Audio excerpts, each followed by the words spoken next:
السلام عليكم ورحمة الله وبركاته. إن الحمد لله نحمده ونستعينه ونستغفره ونعوذ بالله من شرور أنفسنا وسيئات أعمالنا. من يهده الله فلا مضل له ومن يضلله فلا هادي له، وأشهد أن لا إله إلا الله وحده لا شريك له، وأشهد أن محمدا عبده ورسوله. أما بعد، رب اشرح لي صدري ويسر لي أمري واحلل عقدة من لساني يفقهوا قولي. رب زدني علما رب زدني علما. اللهم إني أسألك علما نافعا ورزقا طيبا وعملا متقبلا। সম্মানিত আজকের ক্লাসে উপস্থিত সুপ্রিয় ভাই সকল, সম্মানিত বোন, মহান আল্লাহ তাবারক ওয়া তাআলার কৃপায়, তার দয়ায় আমরা আজকে সুস্থ অবস্থায় উসুলুল হাদিসের 15তম ক্লাসে উপস্থিত হয়েছি। তারপরে আমাদের সকলের প্রাণ প্রিয় নবী করিম মুহাম্মদ মুস্তাফা সাল্লাল্লাহু আলাইহি ওয়াসাল্লাম ওনার উপরে অসংখ্য শান্তি ধারা বর্ষিত হোক। আল্লাহুম্মা সাল্লি আলাইহি আল্লাহুম্মা বারিক আলাইহি। তো আলহামদুলিল্লাহ, আমরা বিগত 14টি ক্লাসে উসুলুল হাদিস, হাদিসের পরিভাষাগুলো, নীতিমালাগুলো অনেকটাই জানতে পেরেছি। আজকে ইনশাআল্লাহ কয়েকটি বিষয় নিয়ে আলোচনা হবে। বিগত ক্লাসে মওকুফ হাদিস কাকে বলে সেটা আমরা জেনেছি। আজকে হাদিসের শেষ প্রান্ত হিসাবে যে প্রকারগুলো রয়েছে, মারফু, মওকুফ, মাকতু। আমরা মারফু জেনেছি, মওকুফ জেনেছি, আজকে মাকতু জানবো আমরা। তো মাকতু কাকে বলে এবং মাকতু ও মুনকাতের মধ্যে পার্থক্যটাকে, কারণ এই দুটি বিষয়কে ঘুলিয়ে দেয় অনেকে। মাকতু মুনকাতের মধ্যে পার্থক্যটা একটু কম করে, যেহেতু নামটা একরকম লাগে হঠাৎ করে শুনলে। তো ইনশাআল্লাহ আজকে আমরা এটা জানবো। মাকতুর ব্যাপারে বলা হচ্ছে যে মা উযিফা ইলা তাবিঈ আও মান দুনাহু মিন কাউলিন আও ফি'লিন, যে কথা, যে ফেল, কর্মের নিসবত, সম্বন্ধ করা যাবে তাবির দিকে অথবা তার নিচে কারো দিকে, সেটা মাকতু হবে। কি হবে? মাকতু হবে। আর মাকতু মুনকাতে পরিভাষার মধ্যে পার্থক্য যেটা হচ্ছে যে প্রথমে যেটা বিষয় হচ্ছে মুনকাতে, মুনকাতেটা কিসের উদাহরণ? মুনকাতে কিংবা মারফু আর মওকুফ, এটা মাতনের বৈশিষ্ট্য সমূহের একটি বৈশিষ্ট্য। মাতনের এগুলো গুণ। মারফু কি? যে কথাটা নবীর দিকে নিসবত করা হবে। মওকুফ যেটা সাহাবীর দিকে, মাকতু যেটা তাবির দিকে। আর যেগুলো মুআল্লাক, মুরসাল, এগুলো কি? ইসনাদের গুণ। ওয়াল আখারু সিফাতু মিন সিফাতিল ইসনাদে মিসলু আত-তা'লিক ওয়াল ইরসাল। এটা ইসনাদের বৈশিষ্ট্য সমূহের মধ্যে বৈশিষ্ট্য তালিক, মুআল্লাক, ইরসাল, মুরসাল হওয়া। কারণ এখানে সানাদের মাঝে এটা ঘটে, সানাদ সূত্রের মাঝে ঘটে। তো এটাই পার্থক্য, মূল পার্থক্য এটাই। তাহলে মনে রাখতে হবে মাকতু বলতে এখানে মাতনের সাথে ওটা সম্পর্কিত বিষয়, যে মাতন যখন তাবের দিকে সম্বন্ধ করে বলা হবে, যদিও সানাদে অবিচ্ছিন্ন থাকে, তারপরেও মাকতু হবে। নবীর দিকে নিসবত করা হলে মারফু হবে, সাহাবের দিকে নিসবত করা হলে সেটা কি হবে? মওকুফ হবে। আর এর বিপরীত মুনকাতে, মুরসাল, মুআল্লাক, এগুলো কি সানাদের সাথে সম্পর্কিত। সানাদ এর হিসাবে, এর সঙ্গে আপনাদের মনে আছে, সেই অনুযায়ী আপনারা হয়তো বুঝতে পারছেন। এবার তাবি কাকে বলে? তাবির দিকে নিসবত করলে সেটা মাকতু হয়। তো তাবি কাকে বলে এটা আমাদেরকে জানতে হবে। তাবি বলা হয় হুয়া মান লাকিয়া সাহাবিয়ান মুমিনান ওয়া মাতা আলাল ইসলাম, যে যে ব্যক্তি সাহাবীর সাথে ঈমান অবস্থায় সাক্ষাৎ করে এবং ইসলামের উপরে মারা যায়, তাহলে তাকে তাবেঈ বলে। যে সাহাবীর সাথে ঈমান অবস্থায় সাক্ষাৎ করবে আর ঈমান অবস্থা মারা যায়, তার মানে কেউ যদি ঈমান অবস্থায় সাহাবীর সাথে সাক্ষাৎ করলো তারপর মুরতাদ হয়ে গেল, মারা গেল, তো সে সাহাবী নয়। কিন্তু ঈমান অবস্থায় সাহাবীর সাথে সাক্ষাৎ করলো, মধ্যখানে মুরতাদ হলো, আবার ইসলামে ফিরে এলো, যে ওই অবস্থায় মারা গেল ইসলামের উপরে, তাহলে তাকে সাহাবী বলে গণ্য করা হবে। জি, তাই হচ্ছে মাকতু বিষয় আর মুনকাতের মধ্যে পার্থক্য যেটা, সে বিষয়টি আপনারা আশা করি বুঝতে পারলেন। তো মুনকাতে মাকতু দুটি বিষয় এক নয়, এটা ভালোভাবে মনে রাখতে হবে। মাকতু এর সম্পর্ক মতনের সাথে আর মুনকাতে এর সনদের সাথে। অর্থাৎ যখন মারফু, মাওকুফ, মাকতু বলবো, তখন বক্তব্যটি কার কাছ থেকে এসেছে, নবী থেকে না সাহাবী থেকে না তাবেঈ থেকে। যদি নবী থেকে আসে তাহলে মারফু, সাহাবী থেকে যদি আসে তাহলে মাওকুফ, আর যদি তাবেঈ থেকে আসে তাহলে কি হবে, মুনকাতে মাকতু, মাকতু তাবেঈ থেকে এলে। আর আর সানাদ মুনকাতের বিষয়টি ভিন্ন, বক্তব্যটি কার পক্ষ থেকে এসেছে, মানে মুনকাতেতে এটা বিষয় দেখার নেই যে বক্তব্যটি কার কাছ থেকে এসেছে, এটা আসল দেখার বিষয় থাকে না। সেখানে দেখে যে সনদের মধ্যে কোনো রাবি বিলুপ্ত হয়ে থাকলে হাদিসটি মুনকাতে, মানে সনদে সূত্রে যে চেন আছে, রাবিদের বর্ণনাকারী যে চেন আছে, সেটাতে কি থাকলে বিলুপ্তি থাকলে মুনকাতে, সেটা কি মুনকাতে, তাহলে মাতনের সাথে কোনো সম্পর্ক নেই। এই বিষয়টি পার্থক্য। এবার আসুন আরেকটি বিষয়, যেটা আল মুখাজরাম। আল মুখাজরাম কাকে বলে? আল মুখাজরাম বলা হয় হুয়া মান আদরাকাল জাহিলিয়াতা ওয়া জামানার রাসূল সাল্লাল্লাহু আলাইহি ওয়াসাল্লাম ওয়া লাম ইয়ালকাহু। যে ব্যক্তি জাহিলিয়াতকে পেল, জাহিলিয়াত মানে নবী সাল্লাল্লাহু আলাইহি ওয়াসাল্লামের নবুয়তের পূর্বের যুগকে পেয়েছে, আর রাসূলের জামানাকেও পেয়েছে, রাসূলের জামানাকেও পেয়েছে, কিন্তু নবীর সাথে সাক্ষাৎ করেনি। নবীর সাথে কি করেনি? সাক্ষাৎ করেনি। তাহলে সেই হচ্ছে মুখাজরাম। তাহলে তিন ক্যাটাগরির মানুষ নবীর যুগে বলা হলো আপনাদেরকে। একটা হচ্ছে সাহাবী, আর একটা হচ্ছে তাবেঈ, যারা নবীর সাথে সাক্ষাৎ করেনি, সাহাবীর সাথে সাক্ষাৎ। আর এক প্রকার হচ্ছে যে নবীর জামানা পেল, এমনকি জাহিলিয়াতের যুগও পেয়েছে, আর নবীর জামানাতে ঈমানও এনেছে, কিন্তু নবীর সাথে সাক্ষাৎ হয়নি। তো এইরকম লোককে মুখাজরাম বলা হয়। কি বলা হয়? মুখাজরাম বলা হয়। আসলে মুখাজরাম শব্দটি, মানে শাব্দিক শব্দ যদি দেখা যায়, মুখাজরাম এখানে শাব্দিক শব্দ কি? আল খোজারিম, মানে বলা হয় যে পানি না মিষ্টি না লবণাক্ত, না মিষ্টি পানি না লবণাক্ত পানি, না দুইয়ের মাঝে, না মিঠা না লবণাক্ত, তো দুইয়ের মাঝে নিশ্চিত হয় না। তো অনুরূপ ভাবে মুখাজরাম না নবীর সাথে সাক্ষাৎ করে থাকে।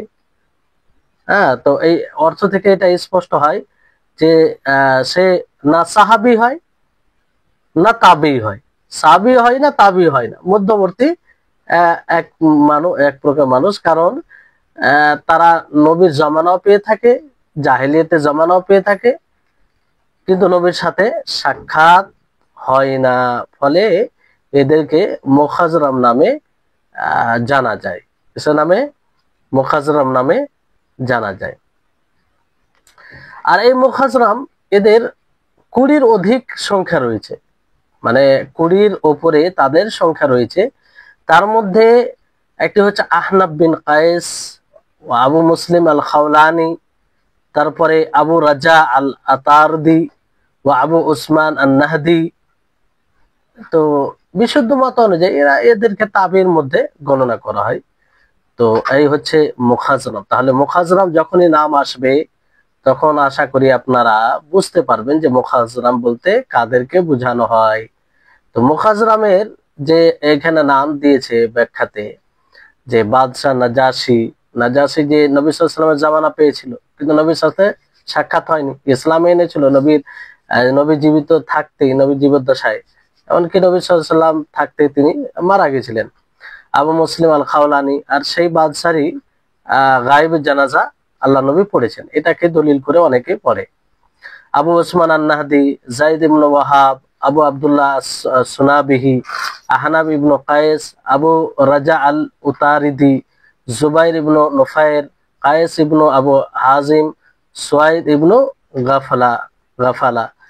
তো এবার বিষয়টি হচ্ছে যে মুখাজরামদের রিওয়ায়াতের হুকুম কি?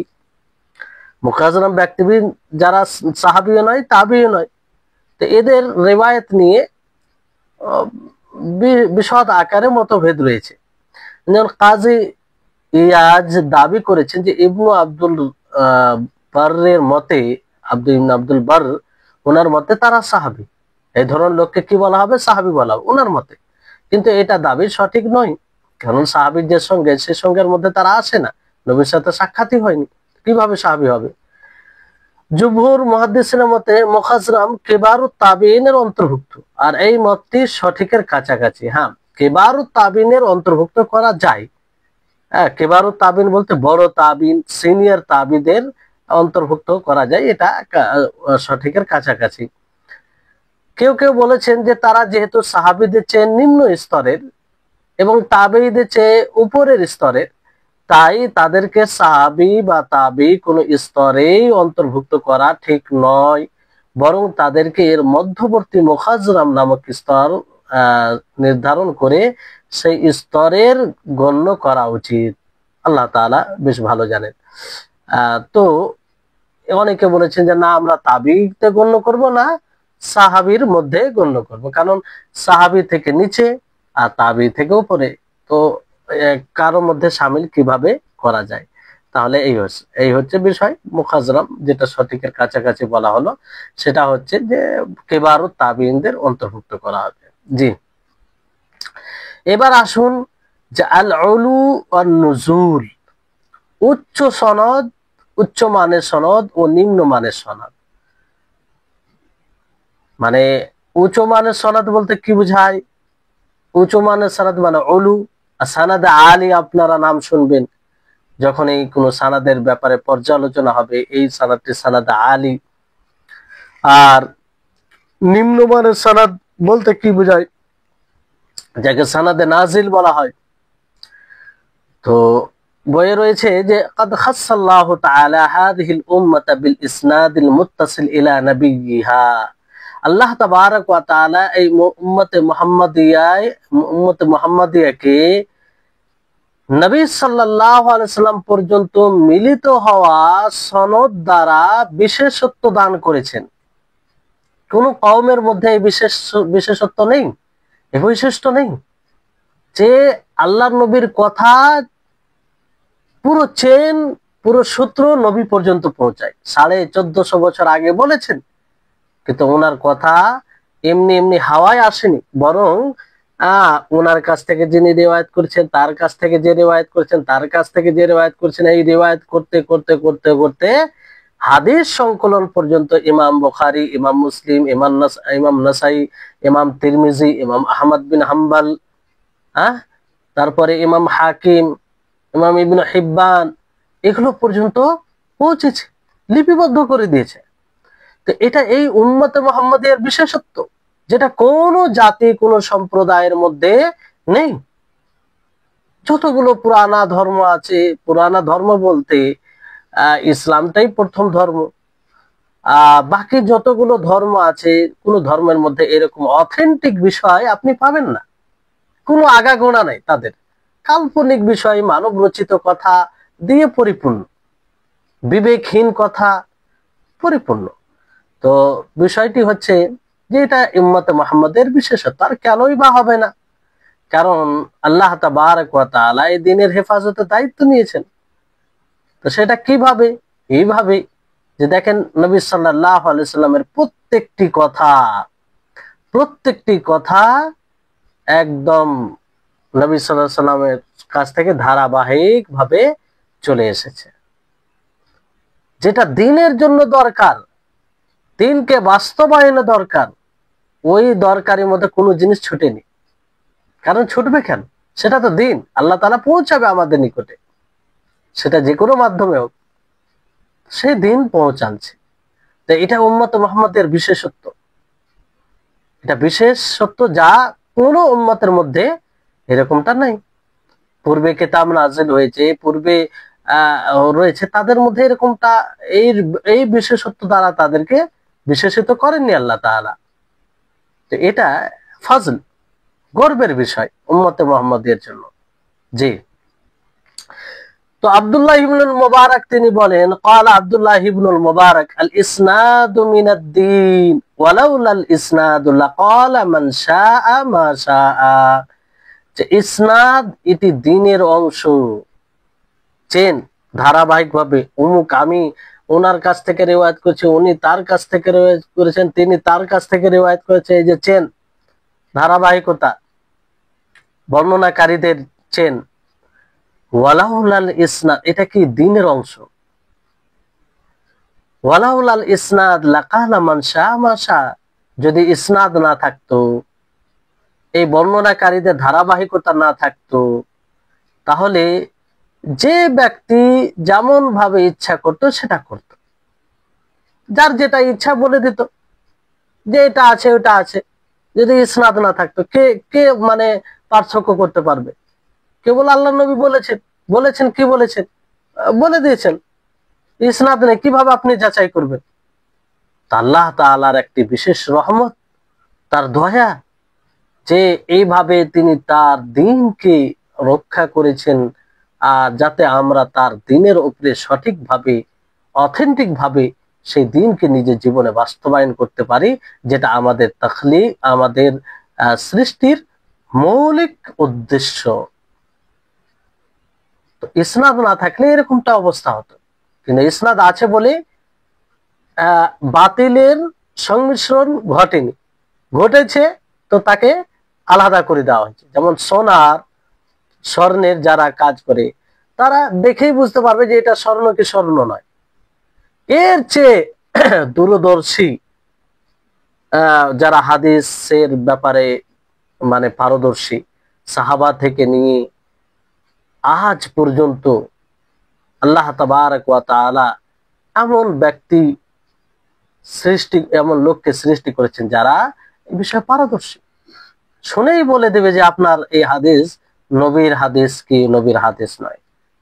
এটা ওয়াহাবি জ্ঞান তাদের মধ্যে রয়েছে, আর নীতিমালাকে সামনে রেখে তারা যুক্তিপূর্ণ ভাবে বলে যে এটা রাসূলের হাদিস নয়, এই কারণে সেটা রাসূলের হাদিস হতে পারে না, কিংবা দুর্বলতা আছে, সন্দেহযুক্ত আছে, সেটার উপরে আমল করা যাবে না। কারণ দ্বীন সেটা নিঃশর্ত ভাবে, নিঃসন্দেহে আমল করতে হবে। জি। قال سفيان الثوري رحمه الله, তিনি বলেন, আল ইসনাদু সিলাহুল মুমিন, ইসনাদ কি মুমিনদের হাতিয়ার। মুমিনের কি হাতিয়ার? ইসনাদ কি মুমিনদের হাতিয়ার। মুমিন, কারণ মুমিন নিজের দ্বীনকে পায়, এইটা নিজের দ্বীনের রক্ষা করে এই ইসনাদ দ্বারা। কেউ বাতিলের সংমিশ্রণ করার চেষ্টা করতে গেলে এই ইসনাদের মাধ্যমে ধরা পড়ে যায়। এই ইসনাদের মাধ্যমেই সেই বাতিলকে, হককে বাতিল থেকে আলাদা করা হয়, মানে বাতিল কে চিহ্নিত করা হয়, আর বাতিলকে চিহ্নিত করে তাকে ছাঁটাই করা হয়। জি। তারপরে এখানে বলা হচ্ছে যে উলু বলতে, সানাদ, উচ্চ সানাদ বলতে কি বোঝায়? ওয়াল উলু ইবারাতুন আন কিল্লাতি রিজালিস সানাদ ওয়ান নুজুলু কাসরাতুহুম।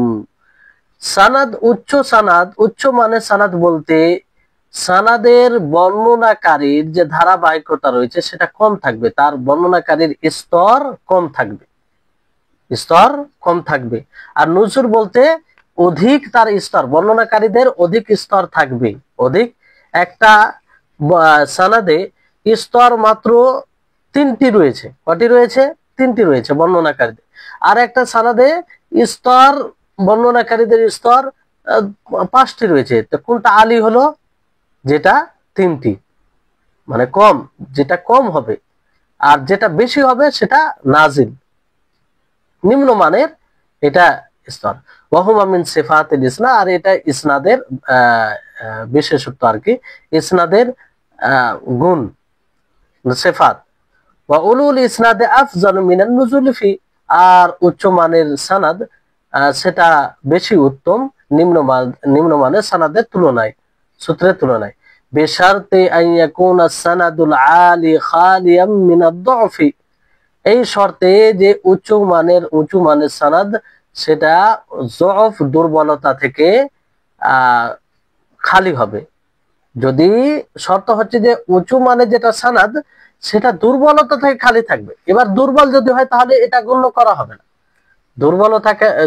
দুর্বলতা থেকে খালি থাকবে। ফাআম্মা ইন কানা মা'আদ দুফি ফালা ফাযলা ফিহি, যদি যফ থাকে, দুর্বলতা থাকে উঁচু মানের সানাদ হয়েও, তাহলে তাতে কোনো ফজিলতের উত্তম হওয়ার কোনো বিষয় আসে না। ওয়ালা সিয়ামা ইন ইয়াশতামিল আলা বা'দিল কাযযাবিন আউল মুত্তাহামিন বিল কাযিব, বিশেষ করে যদি তাতে কিছু মিথ্যুক থাকে অথবা মিথ্যার তার উপরে তোহমাত লাগানো হয়েছে, সে মানুষের সাথে মিথ্যা কথা বলেছে, যদি হাদিসের উপরে না বলে, তো এরকম রাবি থাকলে তো সেটা কোনো মানে ধরাই যাবে না যে উত্তম, সেটা হবেই না, যদিও সানাদ আলী হয়, মানে উঁচু মানের সানাদ হয়। ক্বালা ইবনুস সালাহ তিনি বলছেন যে আল উলু ইউবঈদুল ইসনাদ মিনাল খালাল, যে উঁচু মানের সানাদ আশা করি আপনারা বুঝেছেন। উঁচু মানের সানাদ মানে রাবির বর্ণনাকারীদের স্তর কম হবে। তো তিনি বলছেন সানাদে আলী হওয়া মানে কি? সানাদে আলী হওয়া মানে এটা হচ্ছে যে সেখানে ভুল ত্রুটি থেকে দূর থাকবে। যত কম বর্ণনাকারী হবে তত ভুল ত্রুটি কম হওয়ার আশঙ্কা, মানে সম্ভাবনা আছে। আর যত বেশি বর্ণনাকারী হবে তত বেশি ভুল হওয়ার আশঙ্কা থাকে। লিআন্না কুল্লা ওয়াহিদিন মিন রিজালিহি ইয়াহতামিলু আন ইয়াকাল খালাল মিন জিহাতিহি সাহওয়ান আও আমাদান ফাফি কিল্লাতু জিহাতিল খালাল, কারণ বর্ণনাকারীদের মধ্যে প্রত্যেকের জন্য সম্ভব যে তাদের দ্বারা ভুল হতে পারে, হয়তো ভুলে ইচ্ছাকৃত ভুল করতে পারে, অজান্তেও ভুল হতে পারে, কিন্তু সম্ভব না। একের পক্ষে যতটা সম্ভব ভুলে, দুইয়ের পক্ষে তার থেকে বেশি সম্ভব, দুইয়ের পক্ষে যতটা ভুলের সম্ভব, তিনের পক্ষে আরো বেশি সম্ভব ভুল হওয়া। তো এই জন্য যেখানে বর্ণনাকারীদের যত স্তর কম হবে তত ভুলের আশঙ্কা কম থাকবে, ভুলের সম্ভাবনা কম থাকবে। জি, তো এই হচ্ছে সানাদে আলী, সানাদে নাজিল। সানাদে আলী বলতে উঁচু মানের সানাদ, আর সানাদে নাজিল বলতে নিম্ন মানের। সানাদে আলী বলতে যে সানাদের বর্ণনাকারীদের স্তর অতি কম হবে অন্য সানাদের তুলনায়, আর নাজিল মানে বেশি হবে। জি, আশা করি আপনারা বুঝতে পারছেন। মানে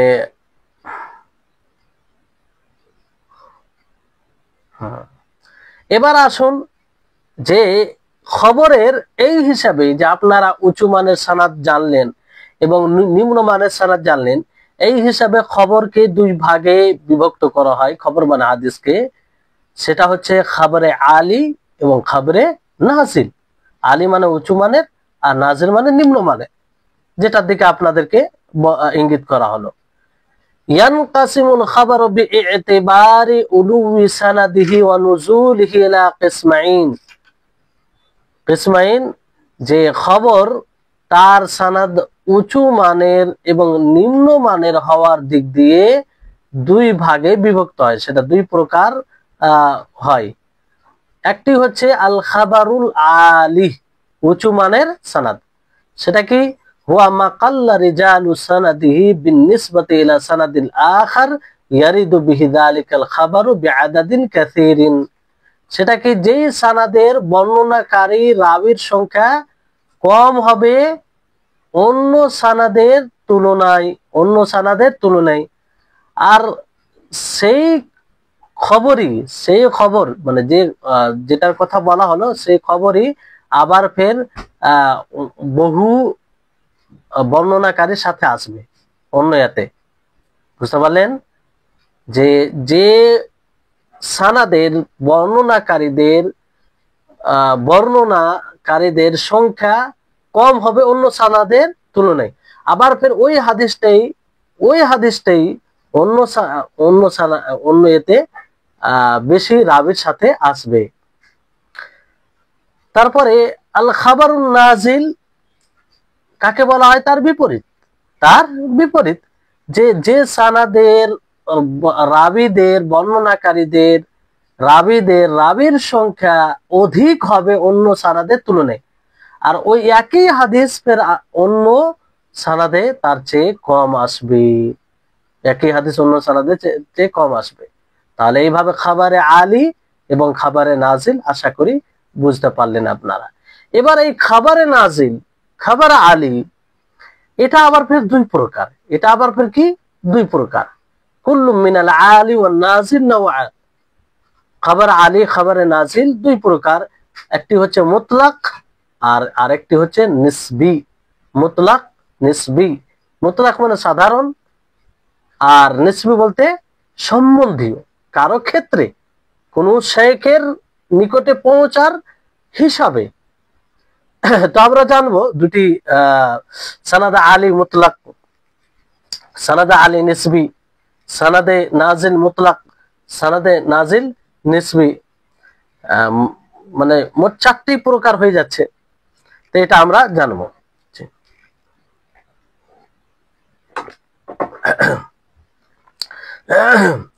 ফাল আলী উলু ওয়াল মুতলাকান, আলী উলু মুতলাক সেটার সংজ্ঞা কি? ওয়া মান তাহা সানাদুহু ইলা নবী সাল্লাল্লাহু আলাইহি ওয়াসাল্লাম বিআদাদিন কালিলিন বিনিসবাতি ইলা সানাদিন আখার ইয়ারিদু বিহিল খাবারু বিআদাদিন কাসীরিন। যে সানাদ নবী সাল্লাল্লাহু আলাইহি ওয়াসাল্লাম পর্যন্ত পৌঁছাবে অতি অল্প সংখ্যক রাবির মাধ্যমে অন্য সানাদের তুলনায়, আর সেই একই হাদিস কিন্তু অন্য এতে বেশি সংখ্যক রাবি থাকবে। বুঝলেন? তাহলে নবী পর্যন্ত পৌঁছাবে, এটা হচ্ছে মুতলাক, একদম নবী পর্যন্ত। আর এর বিপরীত হচ্ছে নাজিল নুজুল মুতলাক, মানে বেশি সংখ্যক রাবি হবে কিন্তু নবী পর্যন্ত পৌঁছাবে। স্পষ্ট বিষয়, আশা করি আপনারা বুঝতে পারছেন। ওয়াল আলী উলুওয়ান নিসবিয়ান, আর আলী উলু নিসবি বলতে কি? হুয়া মান তাহা সানাদু ইলা ইমামিন মাশহুরিন মিন আইম্মাতিল হাদিস কা মালিক ওয়া শু'বা মাসালান বিআদাদিন কালিলিন বিনিসবাতি ইলা সানাদিন আখার ওয়ারাদা বিহি যালিকাল খাবারু বিআদাদিন কাসীরিন ওয়া জিদ্দুহু নাজিল নুজুলান নিসবিয়ান। যে সানাদ পৌঁছাবে কোন মাশহুর ইমাম, ইমামগণের মধ্যে কোন মাশহুর ইমাম পর্যন্ত, মানে কোন একজন ইমামের সাথে মানে বিষয় থাকবে যে ওই পর্যন্ত, যেমন মালিক শোভা, যে মালিক পর্যন্ত পৌঁছাতে গিয়ে কম থাকবে রাবির সংখ্যা সেই ইমাম পর্যন্ত পৌঁছাতে গিয়ে অন্য সানাদের তুলনায়। আবার ওই একই হাদিস ওই ইমাম পর্যন্ত পৌঁছাতে গিয়ে অন্য এতে বেশি রাবি থাকবে, কি থাকবে? বেশি বর্ণনাকারী থাকবে। আর এইভাবে আলী উলু নসবি, এটা নিসবি মানে সম্বন্ধীয় কোন ইমাম, নবী সাল্লাল্লাহু আলাইহি ওয়াসাল্লাম পর্যন্ত নয়। তো এটা হচ্ছে আলী উলু নসবি। আর নাজিল নিসবি সেই ঠিক এরকমই, তার বিপরীত, যে অধিক রাবি থাকবে, বর্ণনাকারী থাকবে অন্য সানাদের তুলনায়, কিন্তু কি পর্যন্ত? কোনো ইমাম পর্যন্ত পৌঁছাতে। আর ঠিক ওই একই হাদিস অন্য এতে ফের কম থাকবে। জি, তাহলে এই হচ্ছে সানাদে আলী আর সানাদে সানাদে নাজিল এবং তার মধ্যে মুতলাক নিসবি। তো মুতলাক নিসবি একটু আরেকটু ভালো করে বোঝার চেষ্টা করেন, যে মুতলাকের মধ্যে সনদের ওয়াস্তা কম বেশি সহকারে সনদটি যদি রাসূল সাল্লাল্লাহু আলাইহি ওয়াসাল্লাম পর্যন্ত পৌঁছে যায় তাহলে মুতলাক, রাসূল পর্যন্ত পৌঁছাবে মুতলাক। আর মুতলাক শব্দের অর্থ হচ্ছে সাধারণ। সনদ যেহেতু সাধারণত রাসূল সাল্লাল্লাহু আলাইহি ওয়াসাল্লাম পর্যন্ত পৌঁছে থাকে, তাই এই ধরনের সনদকে মুতলাক বলা হচ্ছে। সনদ বলতে কি রাসূল পর্যন্ত পৌঁছাবে, এই জন্য তার নাম মুতলাক। আর নিসবি যদি সানাদটি রাসূল সাল্লাল্লাহু আলাইহি সাল্লাম পর্যন্ত না পৌঁছে নির্দিষ্ট কোন ইমাম পর্যন্ত পৌঁছে থাকে, তাহলে সেই সানাদকে নিসবি বলে। নিসবি অর্থ সম্বন্ধীয়, যেহেতু নির্দিষ্ট কোন ইমামের দিকে লক্ষ্য করে সনাদের অবস্থা কম বেশি হচ্ছে, তাই একে নিসবি বলে। কি বলে? নিসবি বলে। জি। এবার আসুন যে নিসবির কত প্রকার। নিসবি কত প্রকার? নিসবির প্রকারভেদ, আনওয়াউন নিসবি। তো এখানে বলা আছে তাতাফাররাউ মিনান নিসবি আরবাআতু আনওয়া। নিসবির শাখা প্রশাখা বের হচ্ছে 4টি প্রকারে। কয়টি প্রকারে? 4টি প্রকারে। একটি হচ্ছে আল মুআফাকা, দ্বিতীয় হচ্ছে আল বাদল, তৃতীয় হচ্ছে আল মুসাওয়া, চতুর্থ হচ্ছে আল মুসাফাহা। আল মুসাফাহা প্রত্যেকটিকে আমরা জানার চেষ্টা করব। মুআফাকা কাকে বলে?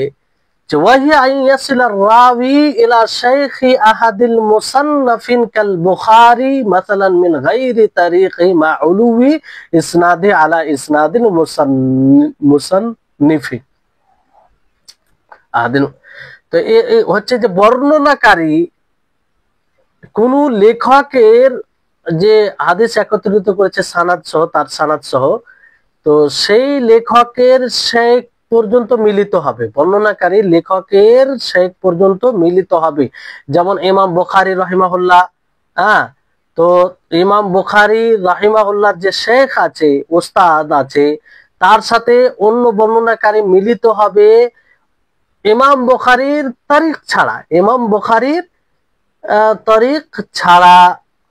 আর যে মিলিত হবে অন্য কেউ অন্য সানাদে, সেটার সানাদ উঁচু মানের হবে। কি হবে? উঁচু মানের হবে। এর উদাহরণ থেকে আপনারা বুঝতে পারবেন। যেমন ومثل لذلك الحافظ ومثل لذلك الحافظ بأن يروي البخاري حديثا عن قتيبة عن مالك مثلا فلو رأيناه من طريق البخاري كان بيننا وبين قتيبة 8 ولو رأيناه من طريق أبي العباس السراج أن قتيبة كان بيننا وبين قتيبة 7 فقد حصلت لنا الموافقة مع البخاري في شيخه قتيبة مع الألوي। দেখেন এখানে যে এর উদাহরণ হাফিজ ইবনে হাজার রাহিমাহুল্লাহ তিনি দিয়েছেন যে ইমাম বুখারী একটি হাদিসকে কুতাইবা থেকে রিওয়ায়াত করছেন, কুতাইবা মালিক থেকে। কুতাইবা মানে উদাহরণস্বরূপ। আর আমরা যদি দেখি তিনি বলছেন যে ইমাম বুখারীর তারিখ থেকে আমাদের মাঝে এবং কুতাইবার মাঝে 8 জন রয়েছে। কয়জন? 8 জন রয়েছে। আর ঠিক আবুল আব্বাস আস-সাররাজের তারিখ থেকে কুতাইবা পর্যন্ত কয়জন রয়েছে? 7 জন।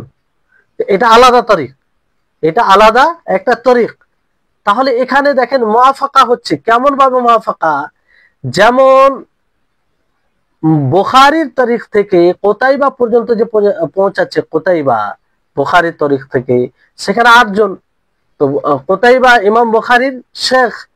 আর এদিকে আবুল আব্বাস আস-সাররাজ থেকে কুতাইবা পর্যন্ত পৌঁছাচ্ছে, এখানে আর 7 জন হচ্ছে। মধ্যে কয়জন? 7 জন। তো কুতাইবা এখানেও ইমাম বুখারীর শেখ, ইমাম বুখারীর শেখের সাথে মিলিত হচ্ছে। আর এটা সানাদে আলী হয়ে যাচ্ছে আবুল আব্বাস আস-সিররাজের তারিখ থেকে, কারণ আবুল আব্বাস আস-সিররাজের তারিখে 7 জন রয়েছে। এই সানাদে কুতাইবা এবং আবুল আব্বাস আস-সিররাজের মাঝে কয়জন আছে? গ্যাপ আছে 7 জন। আর ইমাম বুখারী কুতাইবা আর এর মাঝে কয়জন? 8 জন। তাহলে দেখেন বিষয়টি হচ্ছে যে সানাদ আলী কোনটা? যে অন্য রাবি বর্ণনা করতে গিয়ে ইমাম বুখারীর শেখের সাথে মিলে যাচ্ছেন, আর শেখের সাথে ঠিক মিলে যাচ্ছে, এই জন্য মুআফাকা। আর সাথে সাথে যে মিলছে তার সানাদে উঁচু মানের সানাদ হয়ে যাচ্ছে, মানে তার সেখানে 4 জন থাকছে আর ইমাম বুখারীর তারিখে 8 জন। তো যারটা কম হবে সেটাই সানাদ আলী, সেটাই উঁচু মানের সানাদ। তাহলে এটা মানে হবে। তো এই হচ্ছে বিষয়। তাহলে আশা করি আপনার মুআফাকা বুঝতে পারলেন যে লেখকের শেখের সাথে মিলিত হবে, কিন্তু যে মিলবে তার সানাদটা উঁচু মানের হবে।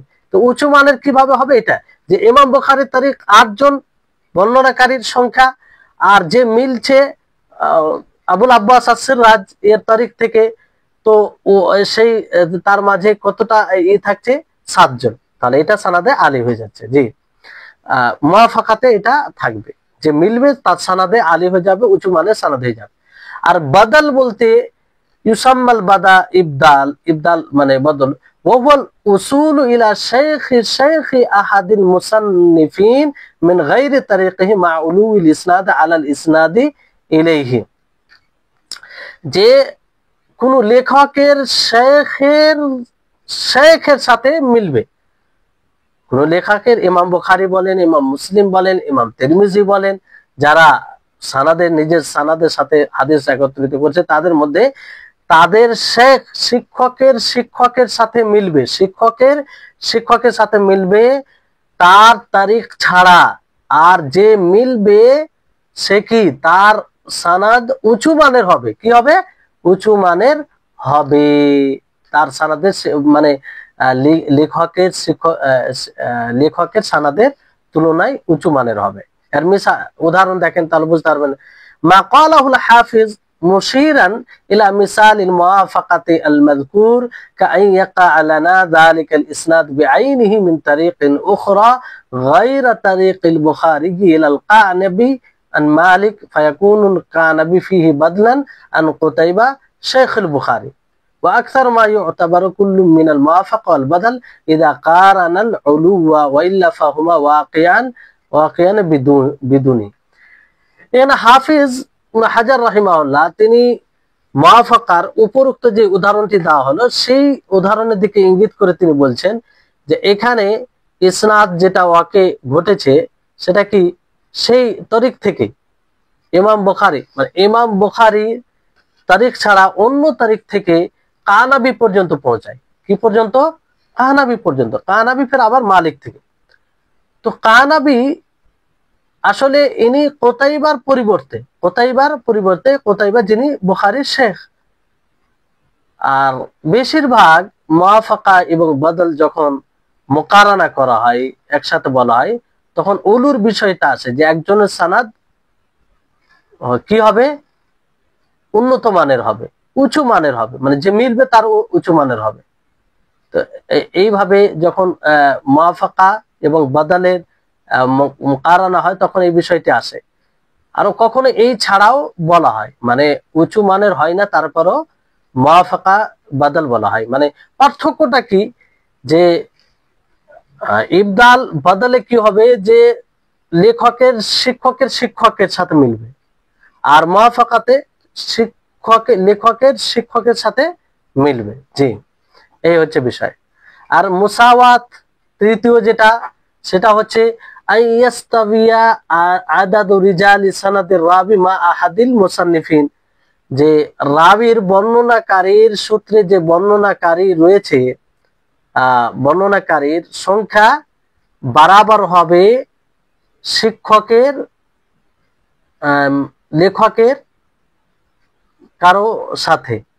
লেখকের কারো সাথে বরাবর হবে, সমান হবে। এই জন্য মুসাওয়া মানে সমান। উদাহরণ থেকে বুঝতে পারবেন, দেখেন এর উদাহরণ হচ্ছে মা ওয়াকা লিল হাফিজ ইবনে হাজার মিন আহাদিস ফিহা বাইনা ওয়া বাইনাহু ওয়া বাইনা নবী সাল্লাল্লাহু আলাইহি ওয়াসাল্লাম 10 রিজাল, যেটা ঘটেছে হাফিজ ইবনে হাজার সাথে, যে তিনার কাছে কিছু হাদিস আছে, তিনার মাঝে এবং নবী সাল্লাল্লাহু আলাইহি ওয়াসাল্লামের মাঝে 10 জন বর্ণনাকারী। কয়জন?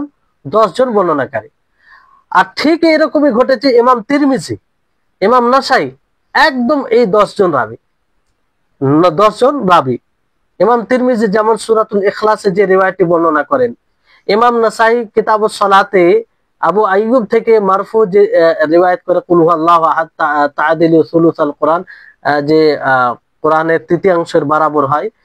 তো এই মানে 10 জন, ইমাম নাসাই, ইমাম তিরমিজি, তিনারাও 10 জন রাবির ব্যবধানে রাসূল থেকে, মানে রাসূল পর্যন্ত পৌঁছায়। হাফিজ ইবনে হাজার রাহিমাহুল্লাহ তিনিও রিওয়ায়াত করেন ব্যবধানে 10 জন রাবি বর্ণনাকারীর ব্যবধান, মানে সমান সমান। এই জন্য এর নাম কি দেওয়া হয়েছে? মুসাওয়া। এর নাম কি দেওয়া হয়েছে? মুসাওয়া।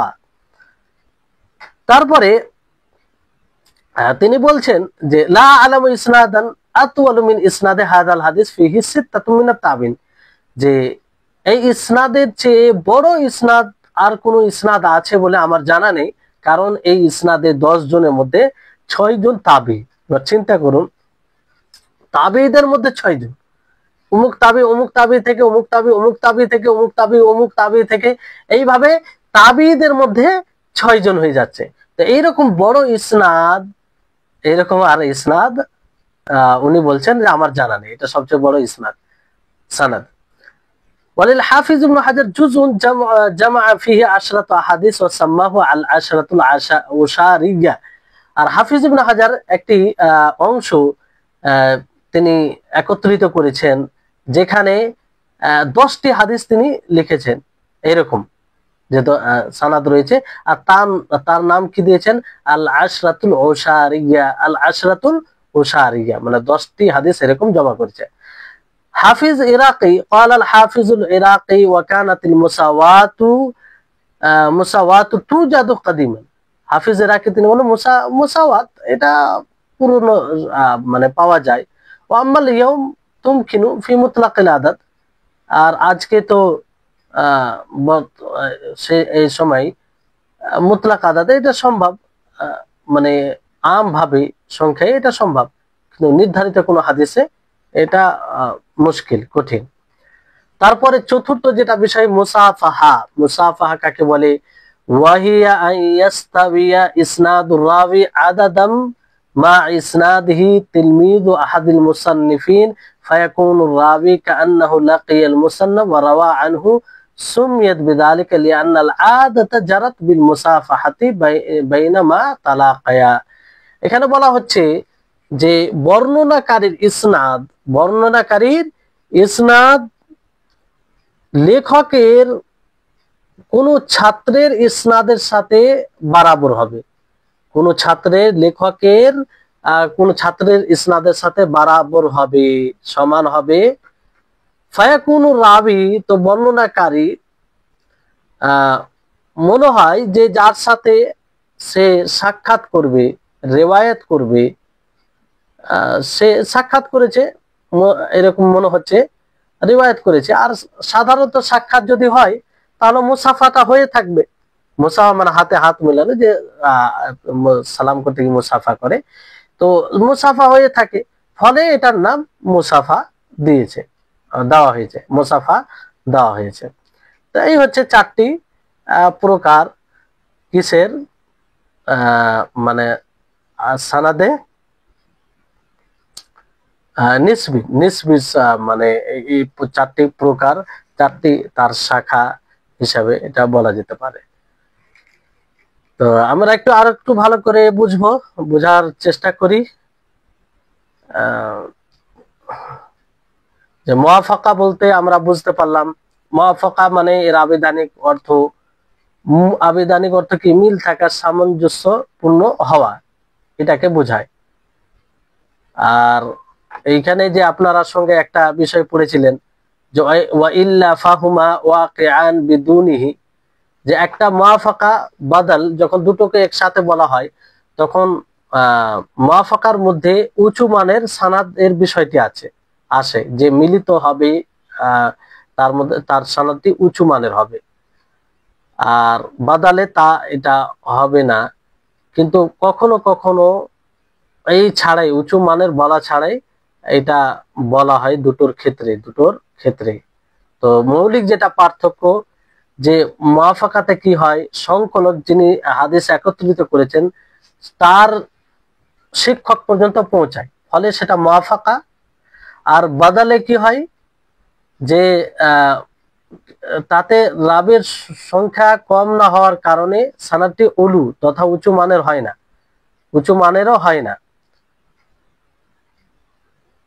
এটা হয়, মানে বাদালে উঁচু মানের হয় না, কিন্তু অনেক সময় মুওয়াফাকা বাদাল হওয়ার পাশাপাশি সানাদটি উলু তথা উঁচু মানের হয়, কখনো উঁচু মানের হয়, কখনো উঁচু মানের হয় না। তাহলে সেটা নিসবির প্রকার বলে গণ্য হবে। যখন উঁচু মানের হবে তখন নিসবির প্রকার বলে গণ্য হবে, উঁচু মানে যখন হবে। আর যখন উঁচু মানের কোনো হবে না, পাওয়া যাবে না, তখন সেটি নিসবির প্রকার গণ্য হবে না, বরং সাধারণ বাদাল মুওয়াফাকা বলতে পারেন। মানে নিসবির প্রকার হওয়ার জন্য উঁচু মানের হওয়া জরুরি। উঁচু মানের যদি না হয় তাহলে সাধারণ বাদল মুওয়াফাকা আপনি বলতে পারেন, নিসবির প্রকার হিসাবে নয়। মুসাওয়া, এটাও আপনারা বুঝলেন যে এর অর্থ হচ্ছে সমান হওয়া, সমতা ইত্যাদি।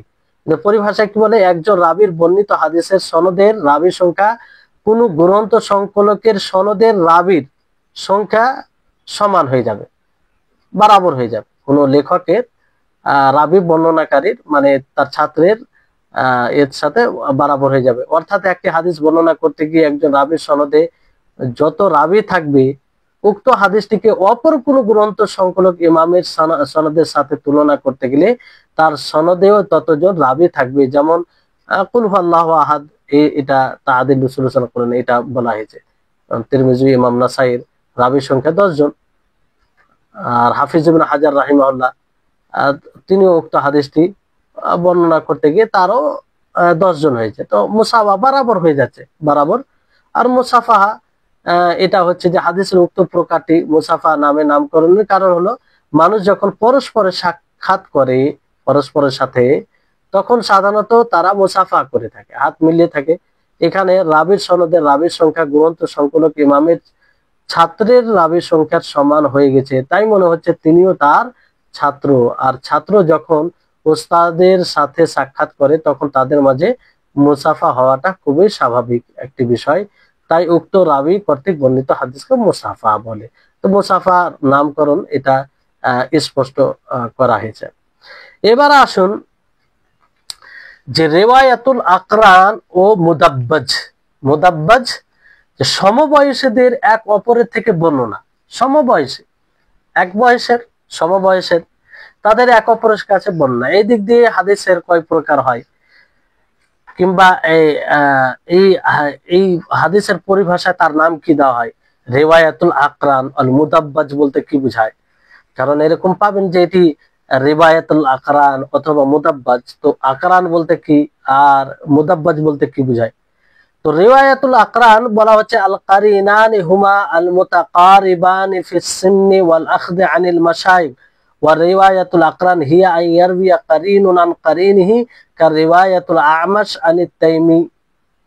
যে দুই সাথী, দুই সমবয়স্ক যারা বয়সে এক অপরের নিকটে হবে, মানে সমবয়স্ক হবে, আর মাশায়েখ থেকে হাদিস গ্রহণ করতে গিয়ে একই মাশায়েখ থেকে তারা নেই, মানে এক ধরনের মাশায়েখ শিক্ষক তাদের এক হয়ে থাকে, আর বয়সও তাদের আশেপাশে হয়ে থাকে। তো রিওয়ায়াতুল আকরান যখন বলা হবে তখন এর থেকে বোঝা যাবে যে আইয়ার ব্যক্তি এক সাথী, এক সঙ্গী আরেক সঙ্গীর কাছ থেকে রিওয়ায়াত করবে। যেমন আমাশ, তাইমি, তারা সমবয়স্ক, তাদের শিক্ষকও মানে এক ধরনের শিক্ষক থেকে তারা নিয়ে থাকে।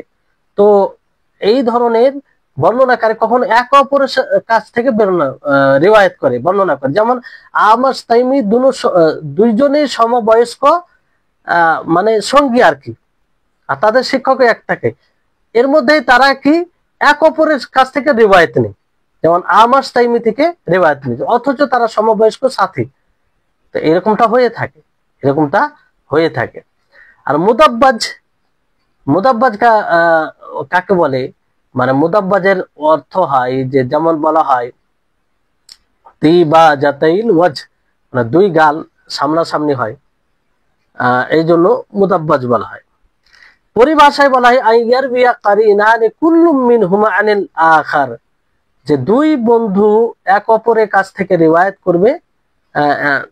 যেমন উম্মুল মুমিনিন আয়েশা রাদিয়াল্লাহু তাআলা আনহা, তিনি আবু হুরায়রা রাদিয়াল্লাহু তাআলা আনহু থেকে রিওয়ায়াত করেছেন। অনুরূপভাবে আবু হুরায়রা রাদিয়াল্লাহু তাআলা আনহু তিনি আয়েশা রাদিয়াল্লাহু তাআলা আনহা থেকে বর্ণনা করেছেন। ইমাম মালিক আউজাই থেকে রিওয়ায়াত করেছেন, আউজাই কখনো ইমাম মালিক থেকে রিওয়ায়াত করেছেন। তো দুজনের সাথে একই সময়ের।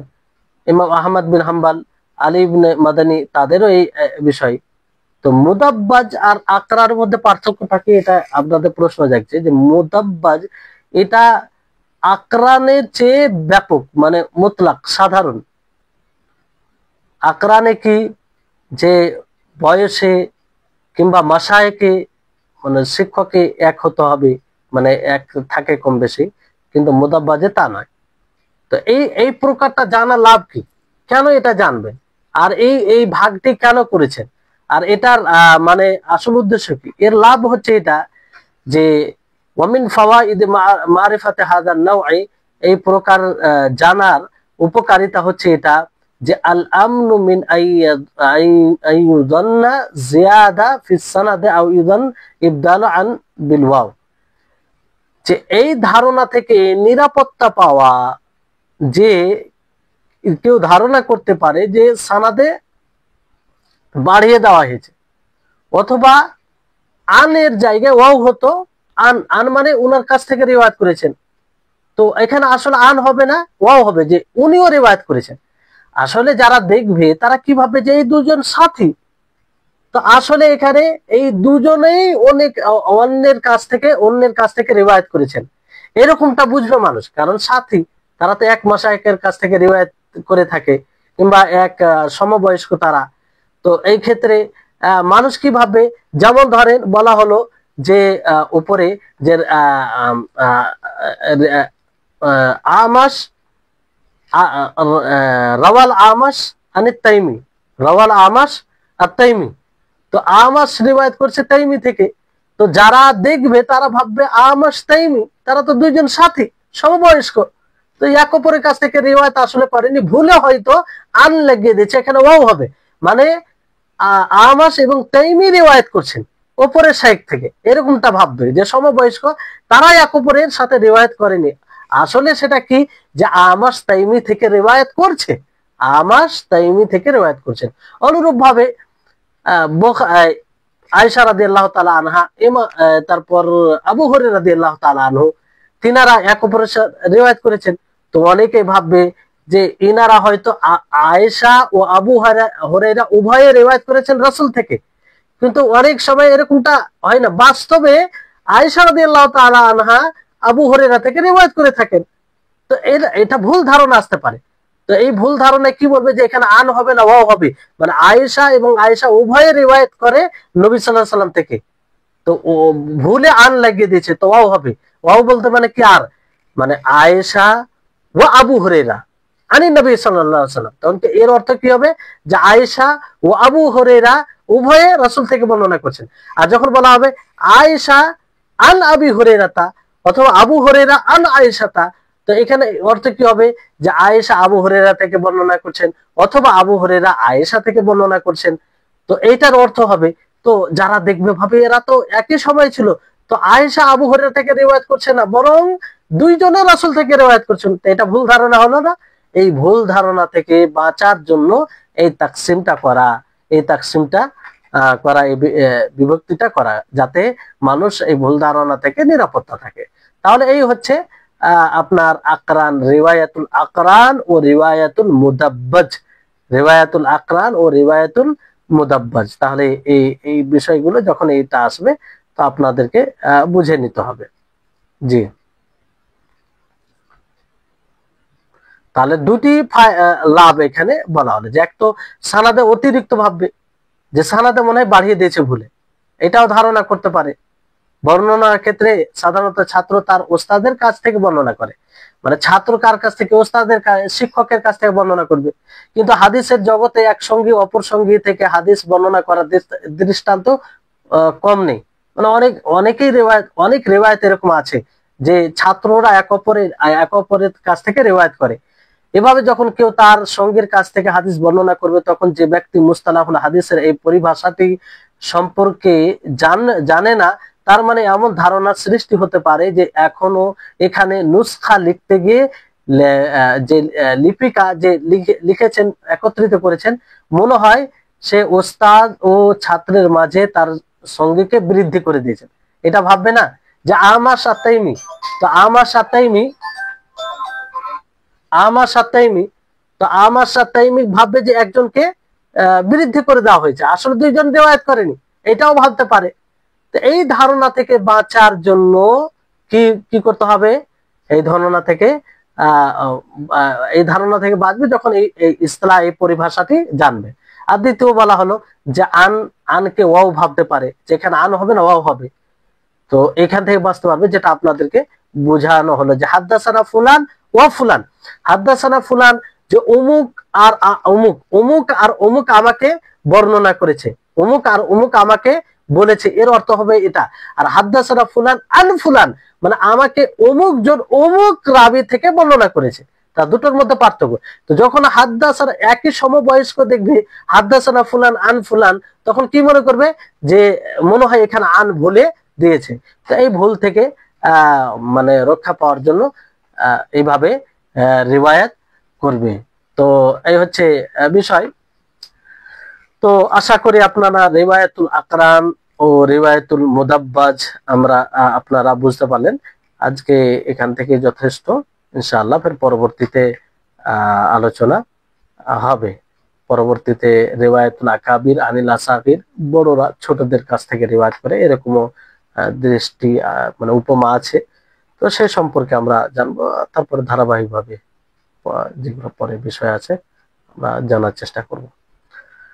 আল্লাহ তাবারক ওয়া তাআলার কাছে দোয়া করি আল্লাহ যেন আমাদের সকলকে ভালোভাবে বুঝার তৌফিক দান করেন, আমাদের সকলের মেধা শক্তিকে বৃদ্ধি করেন, আর আমাদের সকলকে আল্লাহ যেন ইলমে নাফে দান করেন, উপকারী জ্ঞান, যে জ্ঞান দ্বারা আমরা ইহকালে ও পরকালে লাভবান হব। ওয়া আখির দাওয়ানা আনিল হামদুলিল্লাহি রাব্বিল আলামিন। আসসালামু আলাইকুম ওয়া রাহমাতুল্লাহি ওয়া বারাকাতুহু।